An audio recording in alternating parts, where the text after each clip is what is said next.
નમસ્તે મિત્રો, સ્વાગત છે તમારું મારી ચેનલ ધર્મિષ્ઠાની રસોઈમાં। આજે આપણે બનાવીશું ખાંડવી।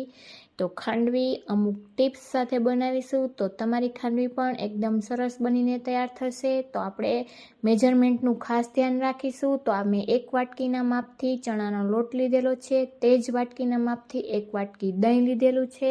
તેમાં આપણે ટેસ્ટ મુજબ મીઠું અને અડધી ચમચી જેટલી હળદર ઉમેરી અને તેને બરાબર મિક્સ કરી લેશું। તો દહીં છે તે આપણે ખાટું લેવાનું છે ને આ રીતે બધું મિક્સ થઈ જાય ત્યારબાદ તેમાં આદુ મરચાંની પેસ્ટ કરેલી છે તેને ઉમેરી દઈશું અને તેને પણ ચલાવી અને બરાબર મિક્સ કરી લેશું। તો પાણી આપણે પછી ઉમેરીશું। આ રીતે ફેટાઈ ગયા બાદ તો તે જ વાટકીના માપથી આપણે 2 વાટકી એટલે 1 વાટકી ચણાના લોટ સામે 1 વાટકી દહીં અને 2 વાટકી પાણી ઉમેરવાનું છે।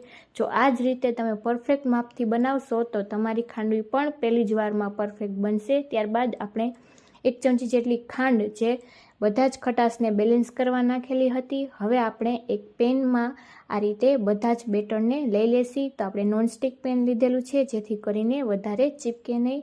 તો આ રીતે આપણે ચલાવી અને તેને મિક્સ કરી લેવાનું છે।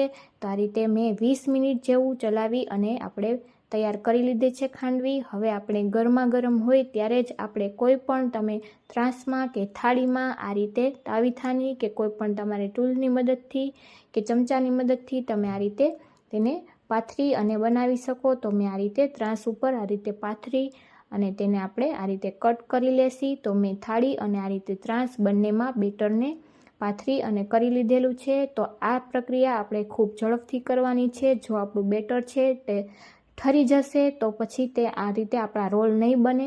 તો આ રીતે એકદમ હળવા હાથે આપણે તેને કટ કરી અને રોલ વાળવાના છે। તો આ રીતે હું બધા જ રોલ વાળી અને લઈ લઈશ। તો તમને રેસીપી કેવી લાગી તે મને કોમેન્ટમાં જરૂરથી જણાવજો અને આ રીતે આ માપથી તમે પણ એકવાર બનાવીને ટ્રાય કરજો। તો એકદમ બજારમાં મળતી ખાંડવી જેવી જ આપણી ખાંડવી બનીને તૈયાર થશે।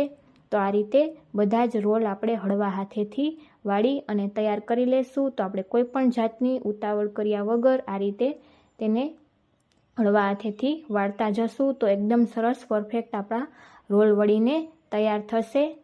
તો તમને મારી રેસીપીઓ કેવી લાગે છે તે કોમેન્ટમાં જણાવવાનું ભૂલતા નહીં અને તમારે નવી કઈ રેસીપી જોવી છે તે પણ જણાવજો।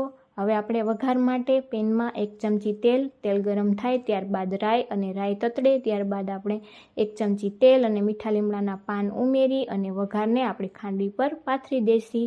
તો ફૂલ વિડીયો જોવા માટે મારી ચેનલને સબસ્ક્રાઈબ કરજો। Thank you for watching.